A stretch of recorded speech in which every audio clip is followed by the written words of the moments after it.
मुजफ्फरनगर के रुड़की रोड पर एक निजी रेस्टोरेंट में आयोजित प्रेस कॉन्फ्रेंस में सिमरन और उसके परिजनों ने पुलिस पर गंभीर आरोप लगाए। सिमरन का कहना है कि सोनम नामक महिला ने उसके नाबालिग भाई वासु को प्रेम जाल में फंसाकर टॉर्चर किया और उसका सब कुछ लूट लिया। तंग आकर 27 मई 2025 को वासु ने जहर खा लिया, जिससे 31 मई को उसकी मौत हो गई। 2 जून को मुकदमा दर्ज हुआ, जिसमें सोनम और उसके पति को पुलिस ने जेल भेजा, लेकिन सिमरन का आरोप है कि बाकी 2 आरोपियों पर पुलिस कोई कार्रवाई नहीं कर रही। पीड़िता ने बाकी आरोपियों के खिलाफ तुरंत सख्त कार्रवाई की मांग की है। भैया, मेरा छोटा भाई था वासु। एक सोनम नाम की महिला ने उसको नाबालिग कोई 17 साल से 3-4 साल से फंसा रखा था। उस टाइम पे मेरा भाई 17 साल का था।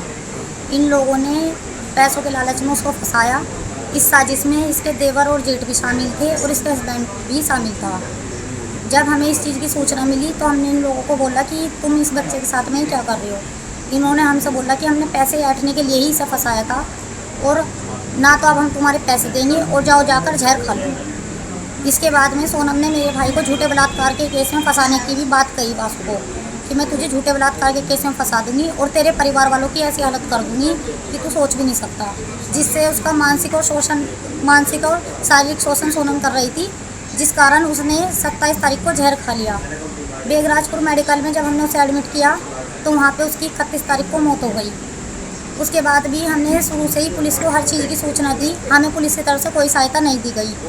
अब भी लगातार पुलिस आरोपियों को बचा रही है। हमें कहते हैं कि अगर तुम हमारे खिलाफ कहीं जाकर कुछ कहोगे तो हम इसमें जो भी लिख देंगे वही आगे जाएगा और तुम इसको कहीं से भी नहीं कटवा सकते, चाहे सुप्रीम कोर्ट तक भी चले जाओ। ये सभी 2 दिन पहले मेरे सामने आया। ये बच्ची बहुत परेशान घूम रही है। हर जगह ये लड़की जा चुकी, लेकिन इसकी कहीं भी सुनवाई नहीं हो रही।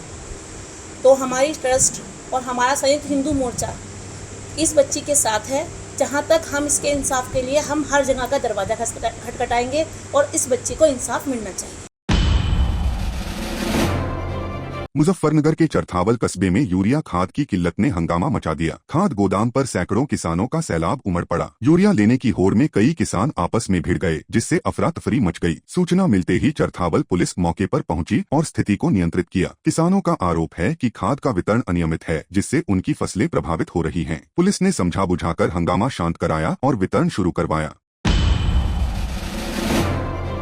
मुजफ्फरनगर के चरथावल थाना क्षेत्र में सनसनीखेज घटना सामने आई है। क्षेत्र के घिस्सूखेड़ा गांव के महाड़ी परिसर में गोरखनाथ बाबा की मूर्ति खंडित होने से हड़कंप मच गया। सुबह घटना की खबर फैलते ही ग्रामीण और हिंदू संगठनों के कार्यकर्ता मौके पर जमा हो गए और धरना शुरू कर दिया। प्रदर्शनकारियों ने दोषियों पर सख्त कार्रवाई की मांग की। एसडीएम सदर निकिता शर्मा और को सदर ने नई मूर्ति लगवाने का आश्वासन देकर धरना खत्म कराया। चरथावल थाना प्रभारी जसवीर सिंह और कुटेसरा चौकी प्रभारी अमित कुमार ने त्वरित कार्रवाई करते हुए गाँव के ओमपाल उपाध्याय को कुछ ही घंटों में गिरफ्तार कर लिया। आरोपी को जेल भेज दिया गया। जो हमारी मूर्ति है वो मूर्ति पुनः स्थापित की जाए प्रशासनिक द्वारा, और जो यहाँ पर सुरक्षा के मुहैया इंतजाम है वो पूरे हो।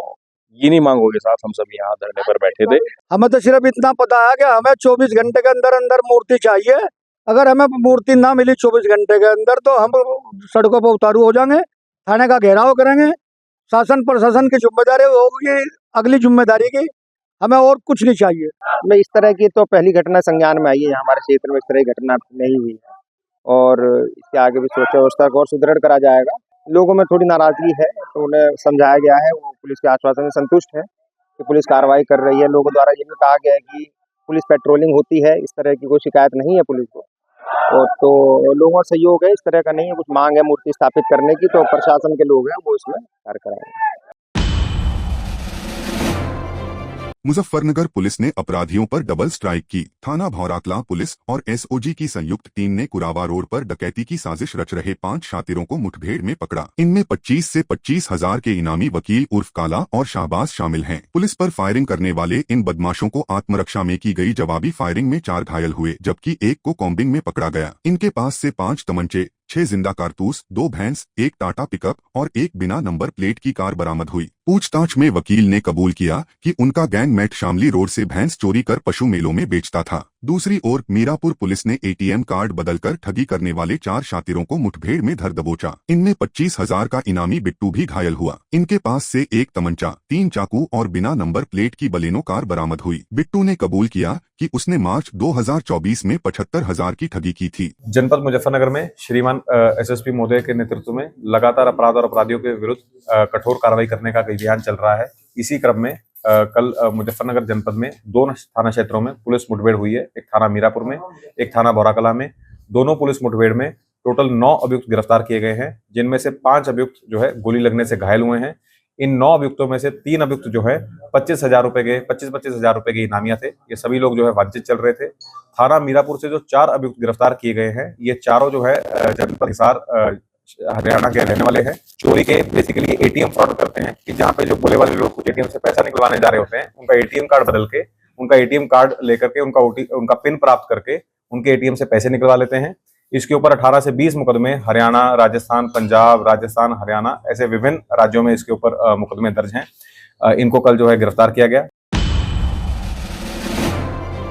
मुजफ्फरनगर के थाना कोतवाली क्षेत्र में बामनहेरी पुल पर भीषण सड़क हादसा हुआ। एक तेज रफ्तार स्कॉर्पियो ने पहले मोटरसाइकिल, फिर एक्टिवा और इसके बाद ऑटो रिक्शा को टक्कर मार दी। हादसे में 8 लोग घायल हुए, जिनमें 2 मासूम बच्चे भी शामिल हैं। मोटरसाइकिल सवार दोनों युवक जो दुकान से घर लौट रहे थे और रामपुर तिराहा से जिला अस्पताल जा रहा ऑटो रिक्शा हादसे का शिकार हुआ। एक गंभीर घायल को मेरठ रेफर किया गया। पुलिस ने मौके पर पहुंचकर जांच शुरू कर दी।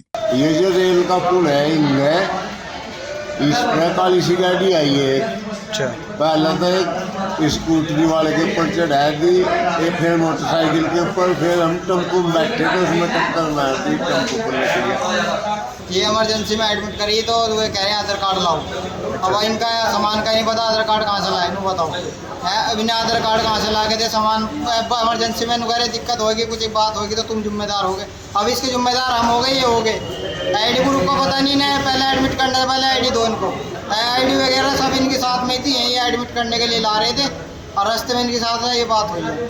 अभी हमारे पास कुछ समय पहले 7-8 घायल आए थे जो एक्सीडेंट में थे। उनमें से एक फीमेल पेशेंट थी जो कि ऑलमोस्ट 9 मंथ्स प्रेग्नेंट थी। उसे हमें फीमेल इमरजेंसी में रेफ़र कर दिया।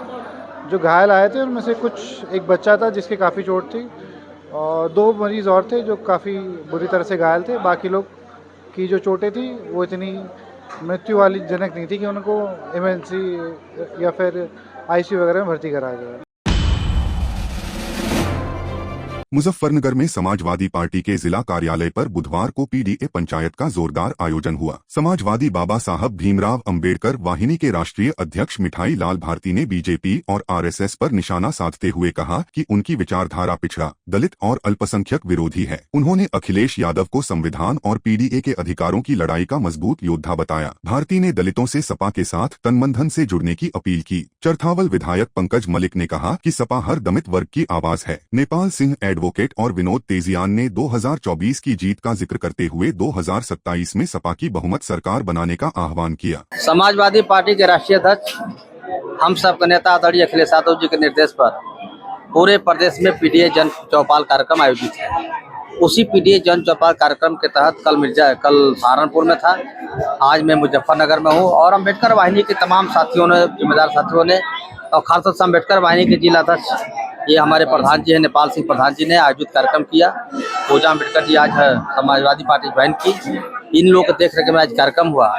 हम सबका एक उद्देश्य है, एक लक्ष्य है 2027 में भारतीय जनता पार्टी को धूमधाम से विदाई करना और धूमधाम से समाजवादी पार्टी की वापसी करना, यानी प्रदेश सरकार मुख्यमंत्री के रूप में अखिलेश यादव जी को बनाना, ये हम सबकी जिम्मेदारी है। आज उसी के उद्देश्य से अपने संगठन के साथियों के साथ एक वार्तालाप, एक मीटिंग थी।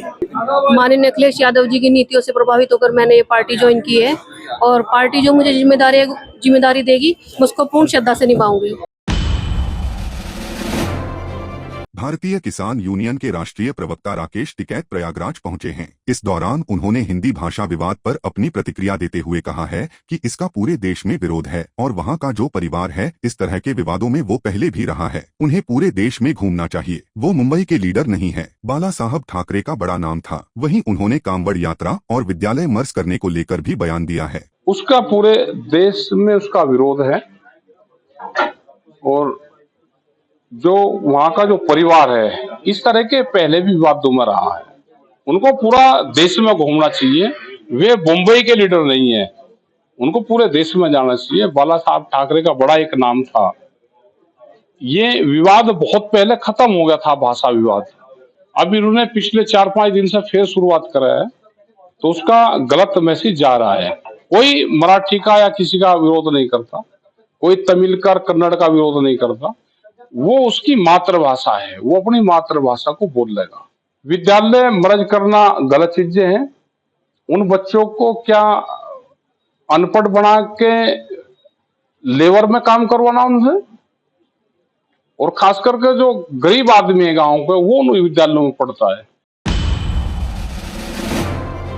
मुजफ्फरनगर के बाईपास पर एक निजी रेस्टोरेंट में किसान मजदूर मंच के 8 संगठनों की अहम बैठक हुई। इसमें भ्रष्टाचार, बिजली विभाग की समस्याओं और डीएपी यूरिया की किल्लत जैसे मुद्दों पर चर्चा हुई। मंच के अध्यक्ष अवनीत पवार ने बताया कि जल्द ही किसानों और मजदूरों की समस्याओं को लेकर मुजफ्फरनगर में बड़ा आंदोलन होगा। उन्होंने कहा कि मंच में 22 संगठन शामिल हैं, जो संयुक्त किसान मोर्चा की तर्ज पर काम करेगा। अवनीत ने जोर देकर कहा कि मंच हर उस किसान और मजदूर के साथ कंधे से कंधा मिलाकर लड़ेगा, जिसके अधिकारों का हनन हो रहा हो। ये जो मीटिंग है, ये किसान मजदूर मंच की है, और किसान मजदूर मंच वो मंच है जिसमें कई संगठन, ईमानदार संगठन, मेहनती संगठन, सब एक मंच पर आकर लोगों के काम करने का कार्य कर रहे हैं। बाहर के हैं, देहरादून के भी हैं, सहारनपुर के भी हैं, बिजनौर के भी हैं, मुजफ्फरनगर के भी हैं। किसान मजदूर मंच के आज फिलहाल 8 संगठन यहाँ उपस्थित हैं, लेकिन तकरीबन 22 संगठन है पूरे भारत के। विलय नहीं हुआ, एक मंच हमने तैयार किया है। जैसे संयुक्त किसान मोर्चा हुआ करता था, उसी तरीके से किसान मजदूर मंच एक मंच तैयार किया गया है, जिसमें तकरीबन 22 संगठन इसके साथ हैं। अगर वे संगठन अपने क्षेत्र में कोई आंदोलन कर रहे हैं, युद्ध कर रहे हैं, किसानों की आवाज उठा रहे हैं, तो अगर उन्हें कहीं तकलीफ होती है तो ये मंच उनके समर्थन में, उनके सपोर्ट में वहां पहुंचने का कार्य करेगा।